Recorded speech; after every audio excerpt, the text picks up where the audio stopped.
Le Burkina à la tête de l'UEMOA, le franc CFA est-il en danger? C'est le thème du forum de ce dimanche 12 octobre.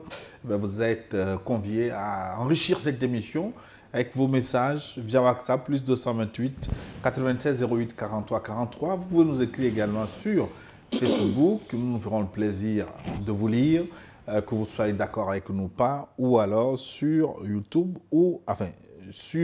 YouTube, où nous sommes également en direct. Et merci à l'équipe technique qui nous permet d'être en direct avec vous sur ces différents canaux. Au studio, ça ne bouge pas, c'est Didier Noureddine Alaou, il est journaliste DG d'Africa Dev, il est spécialiste en communication pour un changement de comportement social, et puis Sogoyou Kegewe, ancien ambassadeur, journaliste. Et avant de commencer par relayer vos différentes contributions, on termine la discussion ici.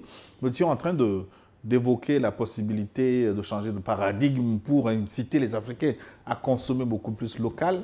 Et un des freins de cette consommation locale, ce sont les inimitiés que les Africains cultivent entre eux, ce que d'autres appellent le syndrome du crabe. On ne veut pas laisser l'autre réussir. On contribue, on cherche toujours les moyens pour lui tirer les pieds. Alors, comment en est-on arrivé là et comment faire pour se sortir de ce piège qui nous limite, qui sabote l'économie africaine? Didier Alaou. Oui, d'abord, c'est la seule issue pour le continent africain. C'est-à-dire consommer local, produire et consommer ce dont nous avons besoin et ensuite exporter l'excédent. C'est la seule issue. Tant que nous ne revenons pas à ça, ça ne marchera pas. Il n'y a aucune communauté dans le monde qui fait comme l'Africain.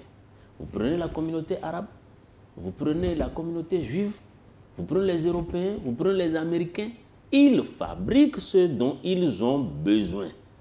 Ils consomment d'abord ce qui vient de chez eux, parce que ce qui vient de chez vous, c'est la seule chose en réalité sur laquelle vous avez une mainmise, que vous pouvez contrôler et que vous êtes dont vous avez la possibilité d'aller jusqu'à la source pour vérifier comment c'est fait et dans quelles conditions c'est fabriqué. Donc, il nous faut vraiment mettre des réelles politiques en place pour atteindre ces objectifs. Et ensuite, le changement de paradigme, le syndrome du crabe, auquel vous faites allusion. Ça aussi, c'est l'un des problèmes qui font que l'Afrique ne peut pas se développer. C'est-à-dire quoi? Aujourd'hui, vous commencez une activité. Ça commence par prospérer pour vous un peu. C'est votre frère, votre compatriote, quelquefois même vos autorités, qui, au lieu de vous soutenir, sont capables de détruire ce que vous avez en main. C'est-à-dire, chaque fois qu'il y a un Africain qui excelle, qui trouve une solution, qui pourrait profiter à la grande majorité des Africains, ce sont les Africains eux-mêmes qui les détruisent. On voit parfois au plus haut niveau cet exemple avec le Nigeria Dangote qui a implanté une usine de transformation du pétrole et pour avoir du brut, Dieu seul sait par quelle tribulation il est passé. Mais malheureusement, c'est ça. Voilà pourquoi le changement de paradigme que nous prônons, ce n'est pas seulement au sein de la population, mais c'est au sein aussi de l'élite dirigeante. Il faudrait que d'abord les dirigeants comprennent que c'est leur mission, c'est de leur ressort de fabriquer des champions nationaux dans les grands secteurs vitaux. Et ensuite, créer les conditions, créer un cadre légal qui permette l'éclosion des champions nationaux et mettre les mesures d'accompagnement qu'il faut pour que les nationaux détiennent véritablement l'économie. Parce qu'il ne faudrait pas que dans beaucoup de pays africains, que l'économie continue d'être à la solde ou bien dans les mains des étrangers. Oui, et je me réjouis que le nouveau gouvernement au Togo, il y a un ministère qui est dédié à la souveraineté économique. Et ça, vraiment, je salue cette initiative. Parce qu'il faut, maintenant, c'est un ministère. Nous souhaitons, nous attendons de voir, et d'ailleurs, nous sommes même prêts à apporter notre contribution pour que ce ministère-là ait un réel contenu. Et que ce ministère soit aussi le ministère qui est garant de l'égalité des chances. L'égalité des chances, c'est-à-dire qu'il faut que tous les Togolais, sans distinction, qu'on soit du nord, du sud, de l'est à l'ouest, quand on porte un projet, il faut qu'on ait les mêmes chances que celui qui est de l'autre côté, qui est de ce parti politique, qui est de l'autre regroupement. Donc, l'égalité des chances va nous permettre de donner un contenu réel à la souveraineté économique et nationale. Excellence, comment faire pour... je ne sais pas si ça va être la solution pour tracer une vraie démarcation entre le monde économique et le monde politique. Parce que les politiques, parfois, qui ne veulent pas laisser prospérer le monde économique, pourquoi? Ils ont peut-être leur raison. Parce que quelquefois, dès lors qu'un champion économique émerge, il trouve les moyens, les armes pour s'emparer du pouvoir, pour créer des problèmes politiques aussi. Alors, tu vois que ce n'est pas une bonne chose. L'homme politique te laisse, t'encourage à devenir riche et ton seul souci, c'est de le renverser. Ça non plus, ce n'est pas intéressant. Ça aussi, il faut faire la morale à l'homme, à l'opérateur économique. Parce que chacun doit jouer son rôle. Toi, l'opérateur économique, le politique t'aide à évoluer parce qu'il sait que tu vas créer des emplois. Tu vas faciliter la vie aux citoyens qui ont voté pour lui. Maintenant, si tu veux te mettre à sa place, ça pose un autre problème. Parce que dès que quelqu'un a l'argent, ça lui tourne la tête. Là n'est même pas le problème. Tu sais, si dans ce pays, on te dit combien de projets ont échoué, qui auraient pu bien s'implanter, créer des emplois, enrichir des gens, mais qui ont échoué, juste parce que la tête de celui qui a amené le projet ne plaît pas à un bougre assis quelque part comme directeur ou comme ministre. Comme vous l'avez souligné, souveraineté économique, bon, s'il se met au travail pour vraiment libérer tout le monde, toutes les énergies, ça peut donner. Mais si ça finit en d'interminables séminaires de validation à Kpalimé, séminaire de qui, machin, à Atakpamé, ça dit que là où il y a de beaux paysages, quoi. Donc il faut un réel contenu. Je sais ce que vous mettez dans le paysage. Bon, voilà. Ça dit que si ça finit... Si ça finit dans des séminaires bidons, là, ça ne donne rien. Mais si ce nouveau ministre de la souveraineté économique se met au travail, d'abord prenne conscience de tous les freins à cette souveraineté économique et se met au travail, surtout dans la diaspora. Dans la diaspora, il n'y a pas que les insulteurs, hein. Il y a des gens sérieux, des Togolais, des Togolais de valeur dans la diaspora, dont le travail peut beaucoup transformer ce pays, le Togo. Donc, il faut les encourager. S'ils savent qu'en venant, ils vont rencontrer les interlocuteurs nationaux qu'il faut, qu'on ne va pas leur faire des crocs en jambes parce qu'il s'appelle ceci, parce qu'il est sympathisant de tel parti politique, parce que bon, il est plutôt de telle religion. S'ils savent qu'on a enlevé tous ces obstacles sur la route, mais ils viendront tranquillement avec leurs amis, leurs partenaires de l'extérieur, investir, créer des emplois pour la satisfaction de tout le monde. Alors, c'est ce que je vois. Une dernière question sur le sujet du jour, et chacun a 2 minutes. Est-ce que la présidence tournante du Burkina à la tête de l'UEMOA va raffermir le CFA ou précipiter sa chute? Non, vous me permettrez très rapidement, je vais aller très vite. L'autre raison fondamentale pour laquelle il faut donner du pouvoir financier, économique aux nationaux, c'est que c'est des gens qui soutiennent le pays en temps de crise. Les crises, ça ne manque pas hein, dans la vie. Même dans la vie d'un individu, d'une personne humaine, des crises surviennent de diverses sortes. Donc, dans la vie aussi d'une nation, ça arrive. Mais lorsque l'économie n'est pas dominée, n'est pas dans la main des nationaux, quand il y a problème, ceux qui ne sont pas du coin, mais qui ont le capital, ils disparaissent. Ils rapatrient tout ce qu'ils ont comme fonds et ils vous laissent sur le carreau. Donc voilà pourquoi il est important que dans nos pays, on donne du pouvoir économique aux nationaux. Quand ça va mal, on n'a même pas besoin d'avoir de crise.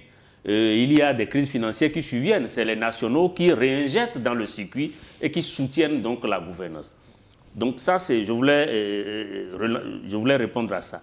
Maintenant, pour répondre à votre question, Si vous demandez, la question, je crois que c'est pour demander la si... présidence La présidence, oui. À l'UEMOA, est-ce que ça va jouer pour ou contre le franc CFA? Non, ce qui est sûr, il y a une chose qui est sûre, avec la présidence du Burkina, d'abord, c'est une nouvelle tribune qui s'offre aux pays de l'AES pour continuer à donner leur point de vue sur la question de la souveraineté monétaire et économique, la question même du franc CFA.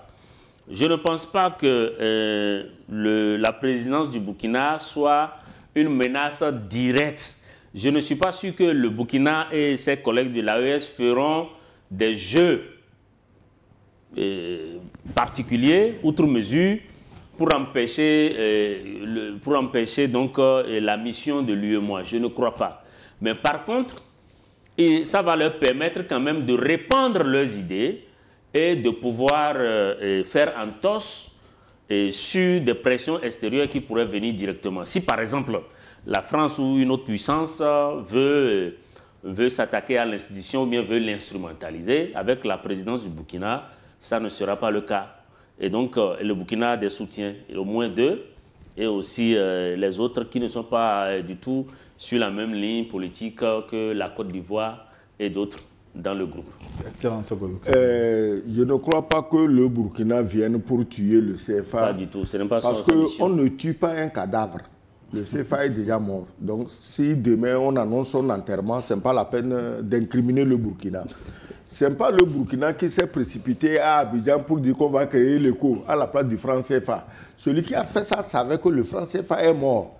Celui chez qui il est allé, celui avec qui il a fait ça. Tous les deux là, ils sont convaincus que le franc CFA, rien, aucune opération de secours, respiration artificielle, greffe du cœur, greffe de poumon, rien ne tiendra. C'est eux qui ont annoncé la mort du franc CFA à Abidjan en annonçant la création de l'écho, qui est un piratage d'une idée de la CEDEAO. Si la CEDEAO était une institution sérieuse qui se respecte, elle aurait hurlé au piratage, mais elle n'a pas hurlé parce que les deux qui ont annoncé leur écho sont les maîtres de la CEDEAO, donc la CEDEAO bouche cousue. Donc je crois que le CFA n'a pas d'avenir. Ça n'a rien à voir avec l'arrivée du Burkina à la tête de l'UEMOA. Le Burkina va tout simplement accompagner doucement pour que le cadavre ne lui soit pas imputé. Donc, ça n'a rien. Le CFA est destiné à mourir. Ce n'est pas une question de Burkina ou non à la tête de l'UEMOA. Ils savent. D'ailleurs, qu'est-ce que tu crois qui s'est passé dans leur tête pour que finalement ils acceptent remettre l'institution au Burkina? Il s'est passé quelque chose. Ils ont tenu un raisonnement. Parce qu'ils ont dit, bon, comme c'est eux qui sont le vrai danger du CFA, on va lui donner, on va voir ce qu'il va faire. Le Burkina aussi, ils sont réfléchis. Ils ne vont pas tomber dans le piège. Votre malade ne va pas rendre son dernier souffle dans ma main. Il rendra son dernier souffle, mais donc, dans la main de quelqu'un. On cherche les mains dans lesquelles le CFA va mourir, Didier. Non, je pense qu'il me plaît de délivrer un petit message à nos frères de Abidjan, de la Côte d'Ivoire. Vous voyez, vous vous apprêtez à retourner encore aux unes et il y a le président Ouattara qui veut rempiler une 4e fois. C'est beau, la Côte d'Ivoire, quand on y va, il fait bon vivre, c'est joli, les belles plages, il fait bon vivre. La joie de vivre aussi en Côte d'Ivoire, mais il faut penser un peu à la sous-région en nous amenant quelqu'un qui a un leadership un peu différent. Parce que si on prend le bilan régional du président Ouattara, c'est tout simplement catastrophique pour notre région. Et ça, vous m'excuserez de le dire. Quand le cas AES, c'est votre avis? C'est mon avis. C'est le cas. Quand vous prenez le cas AES, tout simplement, vous avez vu dans la CEDEAO qui s'est porté garant pour une première fois de mobiliser une armée, de fournir un contingent pour aller agresser le Niger. L'affaire des 49 soldats ivoiriens qui sont allés pour destituer le Mali, on s'en souvient. Les gendarmes qui sont entrés par infraction au Burkina, encore la Côte d'Ivoire. Donc, et puis, qui a piraté le franc CFA, qui s'est allié avec Emmanuel Macron pour parler de l'éco, pour tuer dans l'œuf le projet de la CEDEAO de changer de monnaie. c'est encore le président Ouattara.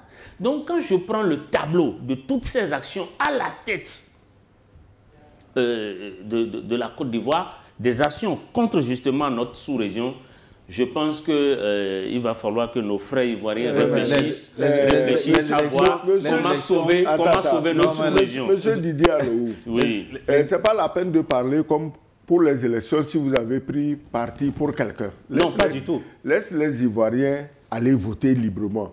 Il faut faire confiance aux Ivoiriens. Mais je vous ai dit tantôt ici que la nouvelle démocratie made in Paris dit que si tu es un ami du décideur, tu peux aller aux élections sans concurrent. Voici que le décideur même a des problèmes là-bas. Non, malgré ça, il va foutre le bordel chez nous ici d'abord. Donc, tu peux aller aux élections sans concurrent. Ou bien toi-même, tu choisis tes concurrents, un ancien ami rigolo, une mémé du quartier à qui on donne quelques sacs de riz, elle fait opposante, elle fait candidate. Sinon, si les candidatures étaient ouvertes, nous n'avons qu'à croiser les doigts et regarder les Ivoiriens agir. Même si ce n'est pas ouvert, rien n'est cadeau. À souligner que samedi, il y a eu des manifestations parfois violentes dans les grandes villes d'Abidjan. Je n'aime pas les manifestations et surtout les manifestations violentes. Celles-là, je ne les aime pas. Mais quand on est obligé, celui qui vous oblige à faire ça, c'est à lui la faute. On ose croire que tout va se dérouler dans le calme là-bas, sur place. Les messages maintenant des téléspectateurs, d'ailleurs, venant d'Abidjan, salut à vous, Gilles, Excellence l'ambassadeur et Didier. Je pense que c'est une victoire d'étape pour le Burkina et l'AES, restons concentrés, car la bataille n'est pas encore gagnée, nous dit ce téléspectateur. Isaac de Niamey nous a écrit aussi, je pense que la présidence du Burkina est un désaveu du président ivoirien qui a voulu se servir de l'UEMOA pour sanctionner l'AES. C'est aussi une bonne occasion pour l'AES de mieux apprécier les paramètres de son retrait du franc CFA. Merci de nous écrire et de soutenir cette émission. Bonjour New World, bonjour à tous. Mon plus grand souhait est que le reste de l'Afrique aussi se réveille et s'impose comme le Burkina vient de le confirmer à l'UEMOA et le Madagascar aussi est en train d'emboîter le pas. Vive l'Afrique libre et souveraine, la patrie ou la mort, nous vaincrons. C'est M. Zoul à Port-Gentil, au Gabon. Il évoquait le coup d'État à Madagascar, ou on va dire l'insurrection qui s'est achevée avec la prise de pouvoir de l'armée. À chaque fois qu'il y a prise de pouvoir par l'armée, faut-il en rire ou en pleurer pour parler comme quelqu'un? Non, mais il est clair que les coups d'État, en tout cas moi, personnellement, je n'encourage pas les renversements brusques, parce que les renversements brusques d'un régime, c'est toujours très compliqué. L'incertitude. C'est toujours l'incertitude, on ne sait jamais dans quoi on va et comment on peut sortir de ça. Mais comment l'Afrique va sortir de ce cercle vicieux? Coup d'État, élection, on remet au président, ensuite contestation, rebelote, coup d'État, éternel recommencement. Mais justement, il faut organiser des élections crédibles et surtout travailler pour le développement. C'est-à-dire qu'aujourd'hui, il y a quand même il y a beaucoup de présidents, même s'ils sont élus démocratiquement, ne font pas grand-chose. Est-ce que le développement n'a pas un temps? Est-ce qu'on laisse suffisamment le temps à ceux qu'on est en train de chasser là pour pouvoir dérouler la bande du développement? Bon, le développement, en tout cas, il faut le faire. Et qu'on soit venu au pouvoir à travers les urnes ou à travers, les armes, sur la durée, c'est le développement qui arrange la population. Donc je pense que les coups d'État, quand même, moi, je n'encourage pas ça. Je le redis parce que je suis un observateur de la chose. De la Libye jusqu'au Sahel, j'ai regardé et je n'encourage pas ça du tout. Bon, maintenant, vous savez que le peuple est souverain. Hein? Le peuple est souverain. Donc, la Constitution, elle appartient au peuple. Maintenant, le peuple, le jour où le peuple se lève, le peuple fait ce qu'il veut. Donc, ça va ce qu'on appelle peuple. Comment vous savez, on le mesure? Le développement, d'accord. Tous les pays sont en train de se développer. Les États-Unis, première puissance, ils sont en train de se développer. Le Japon, la France, vous voyez tout ce qui se passe. C'est insuffisant de développement qui amène à ce qui se passe en France aujourd'hui. C'est pour dire que tout le monde est en train de se développer ou de vouloir se développer. Donc on ne peut pas, un régime, un mandat ou 10 mandats, finir de développer un pays. Mais ce qu'on demande, c'est qu'on voit au moins la volonté de développer. C'est-à-dire que les signaux, faire des signaux qui montrent que vous êtes vraiment engagé, je suis d'accord avec que vous êtes en bonne voie. Et qu'on impacte. Aujourd'hui, si dans le Sahel, les gens applaudissent, ce n'est pas que tout est déjà fait, non. Mais les dirigeants posent des actes qui montrent aux populations que, bon, voilà, on pose des actes concrets et on nous montre clairement la direction dans laquelle nous allons. Je crois qu'il est important pour tous les dirigeants de poser des actes concrets et de montrer au peuple la direction dans laquelle ils vont. C'est ça qui rassure les populations. Maintenant, si ce n'est pas fait, c'est la colère des peuples que les militaires utilisent pour arriver au pouvoir. Attention, les militaires n'arrivent pas au pouvoir par hasard. Donc, si tu es un militaire malin, tu veux faire ton coup d'État, tu passes par des soi-disant associations ou partis politiques qui foutent un bordel géant dans le pays et tu sors pour prendre le pouvoir. Ou bien, toi le militaire, tu n'as rien voulu, tu étais chez toi, des gens ont manifesté quand même, ils ont semé le désordre et pour recoudre les morceaux, on vient te trouver pour te dire, bon, viens essayer de recoudre les morceaux et que le pays marche. Mais malheureusement, les coups d'État ne sont pas partis une solution au problème. Si dans certains pays aujourd'hui, l'après-coup d'État donne des espoirs, mais dans d'autres, ce n'est pas la même chose. Hein? Les coups d'État du Sahel ont été suivis ou précédés par d'autres coups d'État où on ne voit pas les mêmes signaux d'espoir. Mais comme ceux-ci sont au service d'une cause ou d'une entité que nous connaissons, personne n'en parle. Donc il faut que le dirigeant montre la voie, nourrisse l'espoir, et que les populations sachent que voici ce que le pouvoir est en train de faire. Demain, aucun pouvoir n'est éternel. Demain, le pouvoir partira. Celui qui viendra va continuer. Et c'est ça qui va assurer le développement de notre pays. Élection au Cameroun aujourd'hui. Pour je ne sais pas. Bon, élection au Cameroun, c'est bon. J'espère que c'est la photo qui va gagner. La photo... Qui fait campagne. Pour 8e, je crois, ou 9e, non 9e, non 9e. À 92 ans, Didier, parfois... Oui, le Cameroun m'a toujours étonné parce que les postes stratégiques, les institutions, tout ça, c'est quand même tenu par des grabataires. Non, mais grabataires, non, on va pas... Oui, bon, des gens fatigués. Didier, c'est tenu par des grabataires. Non, pas grabataires, des personnes âgées. Attention, ça marche. Non, je dis... Qu'est-ce qui marche, Excellence? Non, et puis, non, attendez, c'est discutable. Ce qui marche, c'est qu'on a organisé des élections tranquillement, pacifiquement. Non, il y a des pays où ce n'est pas tenu par des grabataires. Je ne pense pas que les élections pacifiques soient la seule action qu'on peut mettre à disposition de son peuple. Une fois que vous avez gagné les élections, il faut travailler à améliorer les conditions. Bien sûr. Mais quand vous écoutez les Camerounais aujourd'hui, ce n'est pas ce qui se dit. Est-ce qu'on est physiquement apte pour diriger un pays? Non, il a une femme très vigilante, elle est derrière lui. Quand il faut saluer... Non, sérieusement, non, sans caricature, s'il non, vous plaît. C'est pas caricature. La femme est vigilante, elle est derrière lui. Quand il veut saluer, la femme tient les deux bras derrière, elle monte, il fait comme ça. Et puis vous avez vu... Qu'est-ce que tu veux? Mais le problème, c'est que ça marche. Est-ce que tu connais beaucoup de pays où une histoire comme ça peut marcher? Attends, tu imagines au Togo, un homme de 92 ans, suivi par sa femme, qui l'aide à lever la main. Rien que pour saluer, on l'aide à lever la main.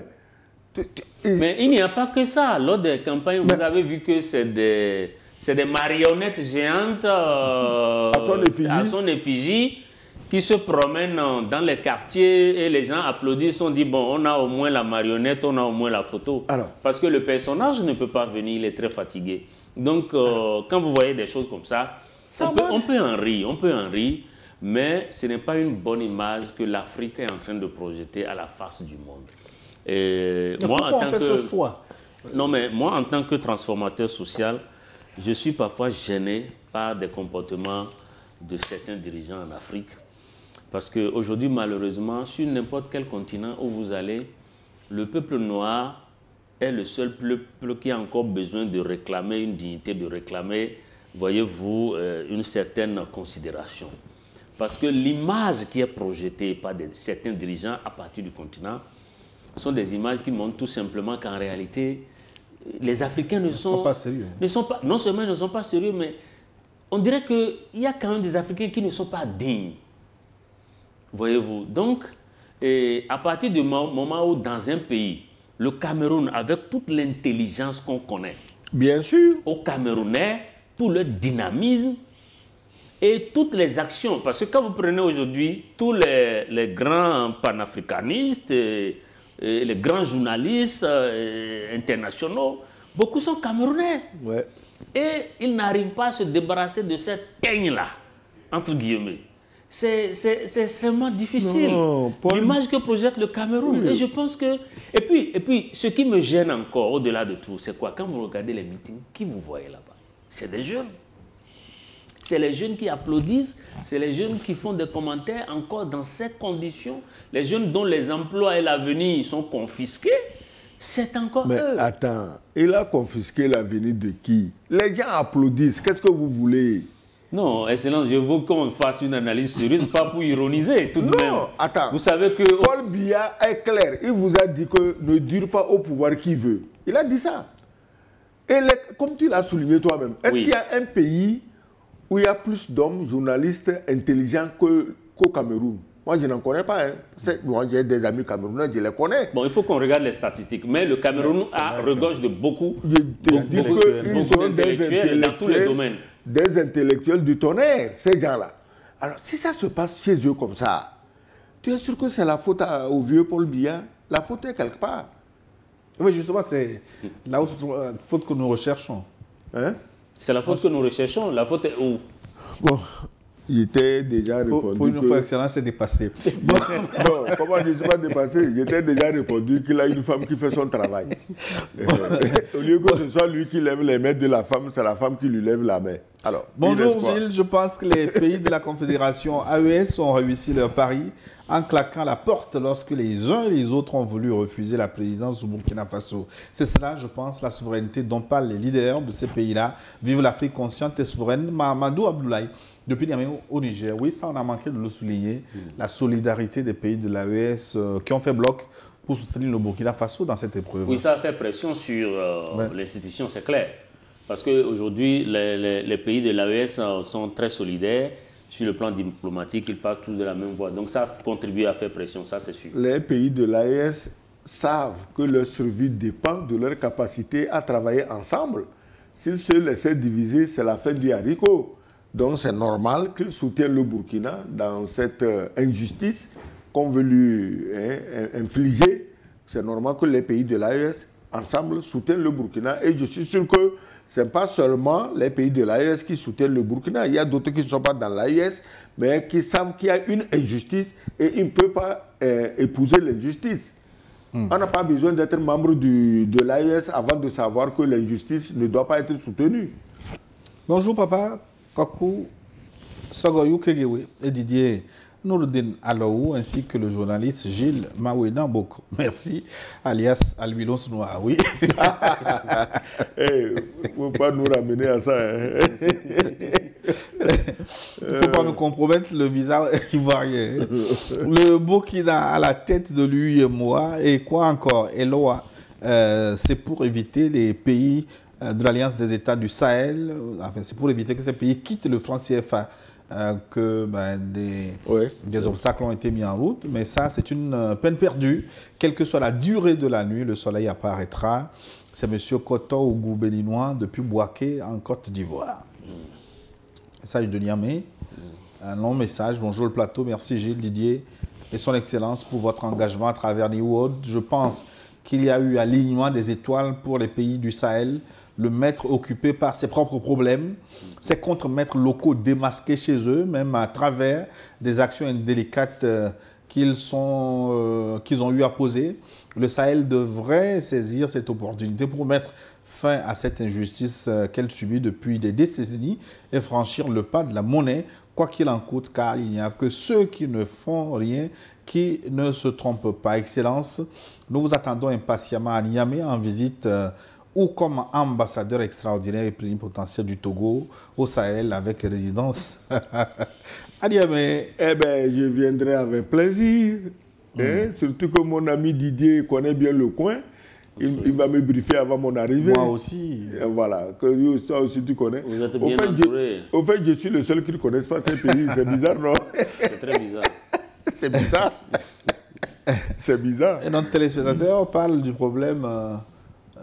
Il faisait allusion à la France avec ses difficultés à nommer un Premier ministre. Comment tout ça va s'achever selon vous, Didier Allo? Vous avez vu que la crise en France, c'est une crise essentiellement de ressources. Hein. C'est qu'ils n'arrivent pas à faire un budget, ils ne s'entendent pas. Mais ce qu'on nous cache, en réalité, ils n'ont plus de l'argent.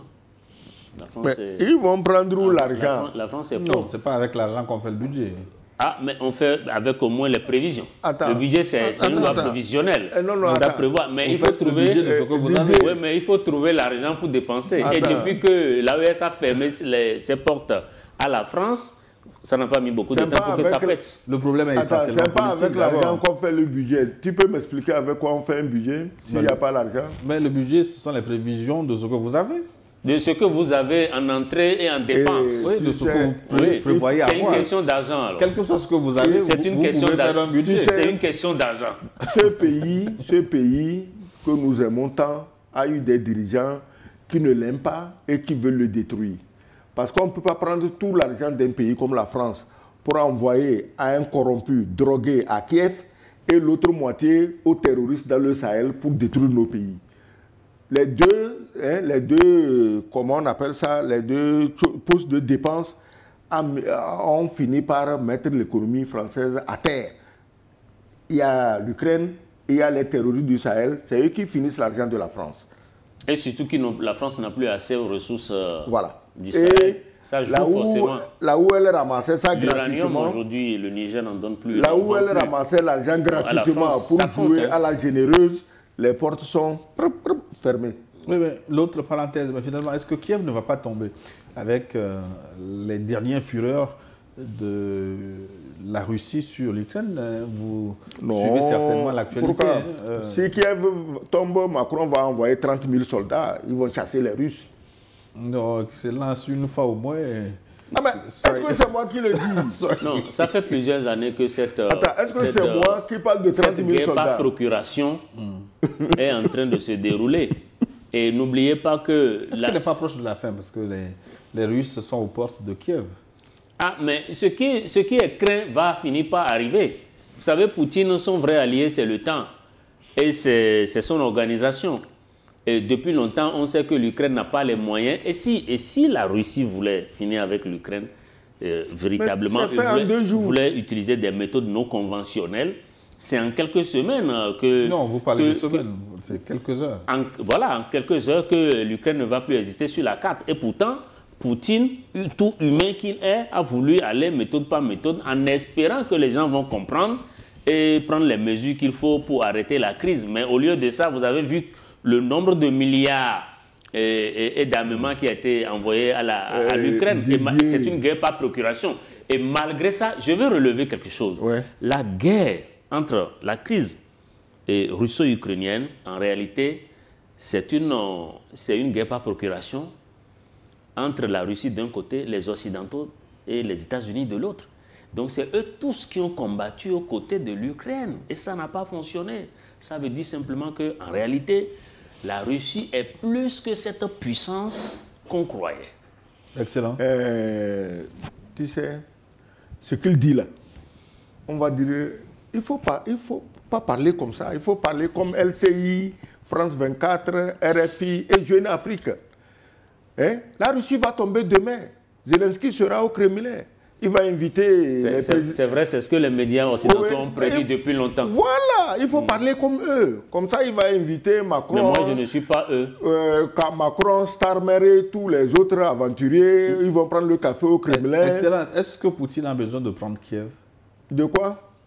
Mais Poutine ne voulait rien prendre. Poutine ne veut pas prendre l'Ukraine. Il n'en a même pas besoin. C'est un pays de merde, de corrompus. c'est un pays bien au départ, où les gens étaient choses avec les riches, ils sont sortis, ils travaillent dur pour construire leur pays, et des gens qui, eux, quelque part, s'amusent avec des discours irresponsables, l'ont mis là où elle est aujourd'hui. Poutine n'a pas besoin de prendre l'Ukraine. Poutine cherche quoi en Ukraine? Poutine a tout. Avançons. Bonjour au grand plateau du forum. Toute civilité, salutations fraternelles depuis le Mexique. C'est Walker Ngamoku Bolatibé. Le CFA est en danger. Cette question a tout son sens pour les esclaves du salon, mais les souverainistes du Sahel, la question est la suivante. Depuis des décennies qu'on a le CFA comme monnaie, qu'en est-il de nos économies? Le CFA n'a aidé aucun pays de la zone franc à se développer. La preuve est que les pays africains dits francophones sont moins avancés en comparaison avec les pays africains anglophones. Le Ghana, c'est le cas du Ghana. Vive l'AES, vive la souveraineté monétaire et économique africaine. Nous attendons impatiemment la sortie de l'AES du CFA. Le président Ibé l'avait dit lors de sa dernière interview. Le Sénégal nous a envoyé un message. Issa Ibrahim, depuis Dakar. Bonjour Gilles, je voulais renforcer l'argument développé par Noureddine sur le fait que les faibles taux des échanges entre les pays de l'UEMOA ainsi que ceux de la CEMAC montrent qu'en fait, les différents États devraient d'abord travailler à renforcer leurs économies, notamment leur système productif, avant d'avoir une monnaie commune. L'objectif de la monnaie est de faciliter les échanges. Or, ces pays échangent plus avec l'extérieur qu'entre eux-mêmes. Chaque pays doit créer sa propre monnaie, d'abord renforcer son système productif, et une fois cela fait, il serait peut-être envisageable de s'unir dans une union monétaire. À titre d'exemple, les pays de l'Union européenne avaient d'abord leur propre monnaie et échangent beaucoup entre eux. Dans ce cas, il est tout à fait logique d'avoir une monnaie commune pour renforcer davantage les échanges. Merci de votre riche contribution depuis Dakar. Bonjour Gilles, bonjour Didier Noureddine et son excellence. Une pensée à Maître Rico Sosa, Anani Soso, Innocent Pato et Wato Ere Onibo. Il nous manque tous. Vive la voix de New World Forum. Ensemble, nous allons vaincre l'ennemi. C'est Soumana Sila, un ressortissant de l'AES de Brazzaville au Congo. Oui, Cyril est dans la place depuis Paris. New World, bonjour New World Forum. Bonjour Gilles, bonjour Didier, bonjour son excellence, c'est Cyril depuis Paris. Admettons que tous les Français ne maîtrisent pas les subtilités des monnaies internationales, mais qu'en est-il de nos banques françaises qui ne reconnaissent pas les billets CFA? Considérer le franc CFA comme une véritable monnaie relève d'une insulte à notre intelligence collective. Il s'agit plutôt d'un billet de Monopoly. Appelons-le désormais comme tel. La présidence de l'UEMOA confiée au Burkina Faso n'est pas une faveur, c'est un droit légitime. J'espère sincèrement que le Burkina saura mettre à profit cette position pour faire exploser ce billet de Monopoly et préparer sereinement l'avènement d'une monnaie AES souveraine et sans risque. Bon dimanche à tous. C'est Cyril qui nous écrit depuis Paris. Oui, les banques françaises ne peuvent pas prendre le CFA parce qu'elles savent que c'est une monnaie de singe. Quand on parle de monnaie de singe, il faut que les gens comprennent de quoi il s'agit, Didier. La monnaie de singe, tu sais ce que c'est? Les singes ne fabriquent pas de monnaie. C'était pendant la Révolution française, on ne rentrait pas à Paris, dans Paris qui veut. Donc, il y avait des barrières et on payait l'entrée dans Paris. Alors, quand les hommes du spectacle, les gens qui ont des cirques, viennent, ils n'ont pas l'argent pour payer. Alors, ils font un tour de cirque, leurs singes font des grimaces, les douaniers rient, et en échange des grimaces et des rires, on les laisse entrer. C'est-à-dire que les douaniers n'ont rien pris. C'est-à-dire que les grimaces, ils n'en ont... Mais ils sont contents parce que, bon, ils ont ri. Les singes ont grimacé, ils ont ri. Mais c'est ça qu'on appelle la monnaie de singe. C'est-à-dire qu'une monnaie de singe, au finish, tu te regardes, tu n'as rien dans la main. Le CFA, tu n'as rien dans la main. Parce que tu ne peux l'amener nulle part, à part chez toi. Paris nous a écrit. Bonjour Gilles. Je suis très content de vous suivre aujourd'hui en direct au boulot avec mon téléphone. Oui, c'est possible. Avec notre application New World TV à télécharger dans App Store et dans Play Store.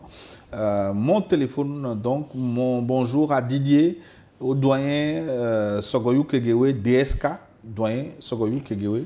Ben, l'acronyme ressemble à quelqu'un. Bon. Quoi, DSK? Ils n'ont en commun que la rhétorique, hein, sinon sur l'autre plan. DSK? En quoi mon ami, mon nom lui ressemble? Et dit doyen Sokoyou Kegewe DSK. Donc, même acronyme. Attends, DSK, c'est un homme bien. Il devait être président de la France. On a monté un coup tordu pour le disqualifier. La pauvre Guinéenne, là, elle s'appelle quoi déjà? Nafissatou Diallo. Nafissatou, c'est une sorcière de la dernière espèce. Non, il n'a pas cherché à être approché. À être approché comment? Elle faisait quoi dans la chambre là-bas? Mais elle était là pour nettoyer la chambre. Nous tous, on a dormi dans les grands hôtels, on sait comment ça se fait. Donc, il ne faut pas... Donc, vous avez fait du DSK dans votre parcours aussi? Je ne peux même pas faire du DSK parce que quand la femme de ménage vient, je quitte la salle. Oui, mais pourquoi lui, il n'avait pas quitté la salle? Est-ce qu'elle lui a demandé de quitter? Vous, est-ce qu'on vous avait demandé de quitter? Oui. La femme vient, elle tape, vous êtes encore là, elle vous demande si elle peut faire l'entretien. C'est sur votre permission qu'elle le fait. Elle vous demande. Oui. Quand vous dites que non, je suis là, vous dites revenez après. Mais vous ne savez pas ce que DSK a répondu. Mais l'essentiel que Nafissatou Diallo, c'est une pute qui était à la recherche d'aventure. Non, on ne pourrait pas dire ça. Parce que j'ai dit que c'est une pute qui est à la recherche d'aventure. Elle a été payée pour disqualifier le maire. Regarde, DSK n'est pas arrivé au pouvoir. Regarde toute la pagaille qui se suit au palais de l'Élysée. DSK lui-même a reconnu qu'il a commis une faute morale. Mais qu'est-ce que tu voulais qu'il dise? J'ai dit, depuis que DSK n'est pas président, tu vois toute la pagaille qui se succède à l'Élysée? On ne va pas faire de la politique fiction. Moi, sur ce dossier de DSK, ce que je pense. Non, on ne va pas ouvrir ce dossier. Non, ce que je pense plutôt. Ce que je pense, c'est que quand vous êtes un grand homme et que vous êtes destiné à de grandes fonctions, vous devez vous préserver vous-même. C'est-à-dire, vous devez savoir là où vous mettez les pieds et les comportements que vous devez adopter. Parce que la politique est sans pitié. Il y a des coups bas, il y a tout. Et ce que on sait que c'est ça que vous aimez, c'est pas là qu'on va vous attaquer. Si on sait que vous aimez trop les bonbons sucrés, on va alcooliser un bonbon sucré, vous le poussez. Donc il faut se méfier. Excellence, qu'est-ce que vous aimez beaucoup? Non, je pense qu'il faut se méfier. Et puis. DSK aime les femmes. Tu connais les femmes de DSK? Non, attendez. Les Anne Sinclair, les autres, c'est de vraies femmes, de belles femmes. La Poufias, là. Non, Excellence, je ne pense pas, je ne suis pas en train de défendre DSK. Je ne suis pas en train de défendre DSK et je ne suis pas en train... Moi, je le défends parce qu'on sait que c'est un coup monté. Et je ne suis pas en train non plus... Dans lequel il est tombé. Je ne suis pas non plus en train... Il est tombé, oui, mais c'est un coup monté quand même. Oui. Maintenant, pour Nafissatou Diallo non plus, je ne suis pas en train de l'accuser.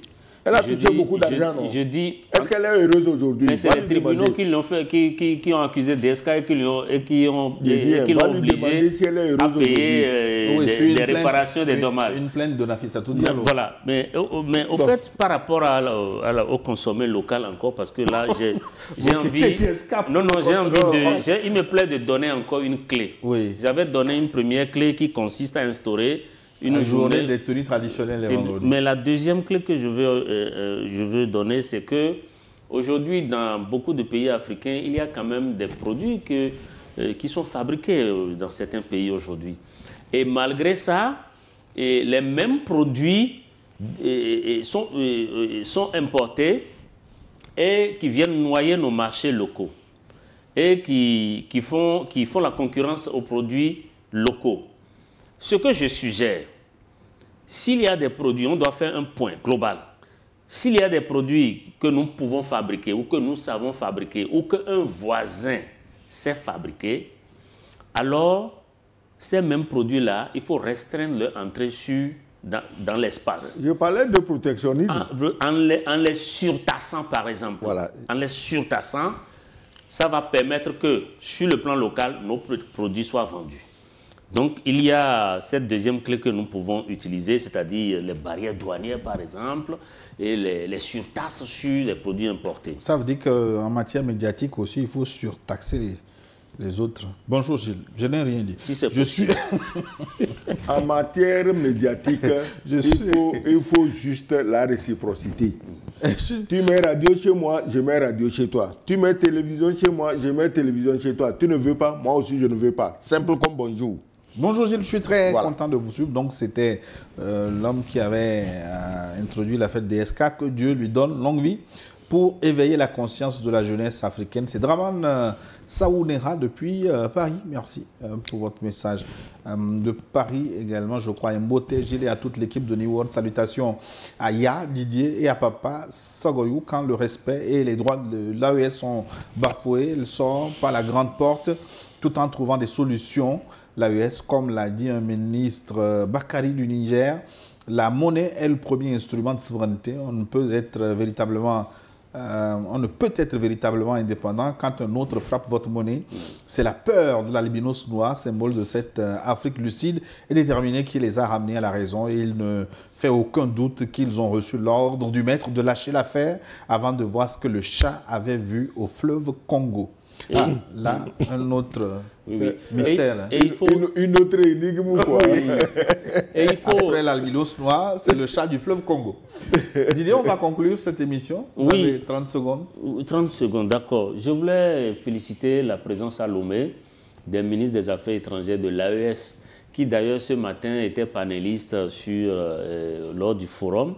Et d'ailleurs, qui seront reçus sur New World TV avec des annonces importantes à suivre donc dans la semaine en entretien exclusif avec les 3 ministres des Affaires étrangères de l'AES. C'est plutôt une bonne nouvelle. Donc, j'aurais bien voulu suivre le panel. Malheureusement ou heureusement, je devais répondre à l'invitation de New World pour parler de cette question. Encore une fois, il n'y a pas de souveraineté, une vraie, sans avoir un pouvoir sur la monnaie. Maintenant, un petit message pour terminer. C'est pour certains dirigeants africains qui donnent l'impression qu'ils ont confisqué le pouvoir. Je pense que on peut, entre guillemets, confisquer le pouvoir, donner cette impression, mais rester au pouvoir, c'est pour quoi faire? S'il faut rester simplement pour ne rien faire, je pense que ça ne vaut pas la peine. Mais si on est au pouvoir et qu'on travaille comme certains dirigeants, que nous félicitons pour leur pays, pour leur communauté, je crois que les populations ne demandent pas mieux. Merci. Excellence Goyou-Kidiwi.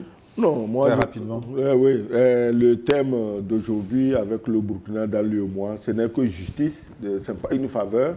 Et je crois que les gens sont revenus à la raison. Le bon sens a triomphé dans leur tête.